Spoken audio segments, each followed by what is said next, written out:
नमस्कार साथियों। पिछले टॉपिक में हमने ये जाना था कि आधार समान होने पर घातें जुड़ जाती है। ए की घात m गुणा ए की घात n बराबर ए की घात m प्लस n। यहाँ पर आधार समान था, a है, तो ये घातें जो है यहाँ पर जुड़ गई। एक विशेष बात ध्यान रखने की है कि यहाँ पर इन दोनों पदों के बीच में जो चिन्ह है वो गुणा का है। यहाँ पर जोड़ घटाव भाग का चिन्ह होने पर इन घातों को अपन नहीं जोड़ पाएंगे, केवल गुणा का चिन्ह इनके बीच में होने पर इनको अपन जोड़ पाएंगे। अब आज अपन आधार समान होने पर घातें किस प्रकार से घटती है इसके बारे में चर्चा करेंगे। तो घटाव की अपन बात करते हैं यहाँ पर। तो ए की घात m जो है, पिछली क्लास में अपने देखा था कि जो ए की घात m होती है उसको हम इस तरीके से लिख सकते हैं, 1/a की घात माइनस m। तो यहाँ हम क्या देख रहे हैं कि ए की घात जो m है ये एक इस तरीके से लिखा हुआ है, तो इसके नीचे अपन बट्टा में एक दर्शा सकते हैं। तो अंश में ए की घात m है और हर में यहाँ पर 1 है। तो हम क्या देख रहे हैं कि जो ए की घात m है वह हर में आ गया है। तो और परिवर्तन क्या हुआ है, इसकी जो घात m यहाँ पर प्लस में है। किसी भी संख्या से पहले कोई भी चिन्ह नहीं होता है, इसका मतलब हम मानकर चलते हैं कि उससे पहले जोड़ का निशान है। तो ये दूसरे पद में जाकर हर में जाकर क्या हो जाती है, इसका घात का चिन्ह बदल जाता है। तो कुल मिला के बात क्या होती है कि यदि घात को अपन अंश से हर में और हर से अंश में रूपांतरित करते हैं तो उसका चिन्ह प्लस से माइनस और माइनस से प्लस में परिवर्तित हो जाता है। इसी तरीके से देखिएगा, 1/a की घात n है, तो इसको हम इस तरीके से लिख सकते हैं। अब ये 1/a की घात n है, हर में एक की घात n है, तो इसको अपन अंश में लेके जाएंगे।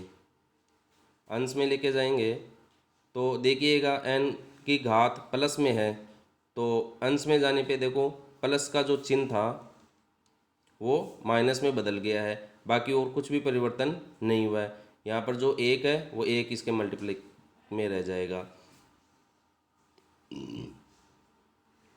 अब अपन आगे देखते हैं। तो ए की घात m बटा एक की घात n है, तो यहाँ पर हम इनको दो तरीके से लिख सकते हैं, लेकिन किसी भी सवाल को सरल करने के लिए सामान्यतः अपन क्या करते हैं कि जो भी हर में संख्याएं होती है उनको अपन अंश में लेके आते हैं। इसलिए इसको अपन जो हर में ए की घात n है उसको अंश में लेके आएंगे। तो ए की घात m गुणा ए की घात माइनस n, प्लस का जो n है वो अंश में आकर घात का चिन्ह बदल जाएगा। यहाँ पर प्लस है तो अंश में आने पर माइनस में हो जाएगा। तो ये ए की घात m गुणा ए की घात माइनस n बन गया। अब हमने देखा पिछली क्लास में कि आधार समान होता है तो घातें जुड़ जाती है। तो यहाँ पर आधार a है और यहाँ पर भी a है और गुणा का चिन्ह है, दूसरा कोई चिन्ह नहीं है। गुणा का चिन्ह होने पे ही घातें जुड़ेगी। तो ए की घात m प्लस छोटा कोष्टक में अपन ने माइनस लिख दिया है, क्योंकि कभी भी दो चिन्हों को अपन एक साथ नहीं लिखते हैं। अब देखिएगा, ये ए की घात m प्लस कोष्टक में माइनस n है। अब जब कोष्टक में कोई संख्या होती है, कोष्टक में कोई भी संख्या जो होती है, तो इस कोष्टक को सरल करने के लिए इन दोनों चिन्हों को कोष्टक के बाहर और अंदर जो चिन्ह है इन दोनों को मल्टीप्लाई करते हैं और फिर जो भी चिन्ह यहाँ पर मल्टीप्लाई से आता है उसको अपन यहाँ लिख देते हैं। चिन्हों का गुणा होता है दोस्तों। चिन्हों का गुणा में देखो क्या होता है, प्लस को प्लस से गुणा करते हैं तो सदैव प्लस आता है, प्लस को माइनस से गुणा करते हैं तो माइनस आता है, माइनस को माइनस से गुणा करते हैं तो प्लस आता है और माइनस को प्लस से गुणा करते हैं तो माइनस आता है। अब यहाँ पर ये चार चिन्हों का मल्टीप्लिकेशन है, ये बहुत ही महत्वपूर्ण है। इनको आप लिख लेना, याद कर लेना। इनमें याद रखने के लिए सबसे अच्छा तरीका यही है कि जो समान चिन्ह आपस में गुणा होते हैं तो हमेशा प्लस आता है। तो प्लस गुणा प्लस प्लस है, माइनस गुणा माइनस प्लस है, और विपरीत चिन्ह आगे प्लस माइनस माइनस प्लस, तो आपस में गुणा होने पर माइनस आएगा। तो देखिएगा यहाँ पर प्लस गुणा माइनस दोनों विपरीत चिन्ह है, तो दोनों का मल्टीप्लाई होगा। ये कोष्टक का मतलब है यहाँ पर एक तरीके से गुणा का चिन्ह है, तो प्लस गुणा माइनस है, तो ये प्लस गुणा माइनस विपरीत चिन्ह है। विपरीत चिन्ह के लिए सदैव अपने पास क्या आता है, माइनस का चिन्ह आता है, चाहे प्लस गुणा माइनस लिखो या माइनस गुणा प्लस लिखो। तो यहाँ पर ये हो गया ए की घात m प्लस गुणा माइनस माइनस और ये n, तो अपने पास बनकर आ गया ये ए की घात m माइनस n।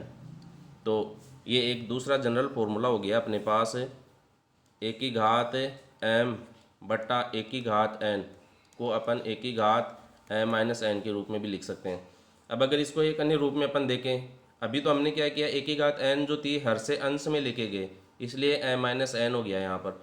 अगर आप इसको इस तरीके से भी देख सकते हैं, ए की घात जो m है उसको आप अंश से हर में भी ला सकते हैं, तो इसका परिवर्तित रूप देखो क्या हो जाएगा तब, 1 बट्टा ए की घात n तो है ही है, अब m का जो चिन्ह है वो प्लस है, तो नीचे आएगा तो वो माइनस हो जाएगा, हर में आने पर वो माइनस हो जाएगा, तो यहाँ पर माइनस का चिन्ह लगाकर अपन m लिख देंगे। तो ये हो गया माइनस का m। तो ये दो जनरल फॉर्मूले हो गए अपने पास, एक रिवाइज साथ में करते रहते हैं, ए की घात m गुणा ए की घात n बराबर ए की घात m प्लस n, ये जोड़ का हो गया। एक हो गया ए की घात m बट्टा ए की घात n बराबर ए की घात m माइनस n, ये घटाव के लिए हो गया। तो दो चीज़ें निकल कर आ गई अपने पास। अब एक चीज़ और होती है दोस्तों कि यदि घात कोई जो संख्या है और उसके ऊपर जो घात है, इन दोनों की को अपन ने कोष्टक के रूप में लिख रखा है। जैसे ये लिखा है अपन ने, एक जो आधार है उसके ऊपर हमने जो घात m लगाई है वो कोष्टक लगाकर लगाई है, ब्रैकेट लगाकर अपन ने लगाई है। तो इसका साथ तात्पर्य सीधा सा ये होता है कि आधार के ऊपर घात है और वो कोष्टक के बीच में है, तो यहाँ पर देखो कोई भी घात नहीं, तो अपन ने पीछे की क्लास में देखा था कि घात यहाँ पर एक हमेशा मानी जाएगी। तो कोष्टक के ऊपर घात होती है तो वो आपस में मल्टीप्लाई हो जाती है, तो एक गुणा m, एक गुणा m का मतलब m हो जाएगा, इसलिए ये यहाँ पर हमने एक की घात m लिखा है, या एक की घात m को अपन इस तरीके से लिख सकते हैं। इसका थोड़ा जनरल फॉर्मूला आगे विस्तृत रूप में देखते हैं, जो वास्तव सामान्य तौर पर अपने को देखने को मिलता है। एक की घात m है, अब ब्रैकेट में घात के ऊपर घात और आ गई है, इसको अपन इस तरीके से कहते हैं घात के ऊपर घात, एक की घात m ब्रैकेट n, तो ये हो गया आपस में गुणा हो जाएगी, ये कोष्टक लगा के फिर इसके ऊपर घात लगाई है तो ये गुणा हो जाएगी, तो एक की घात m गुणा n।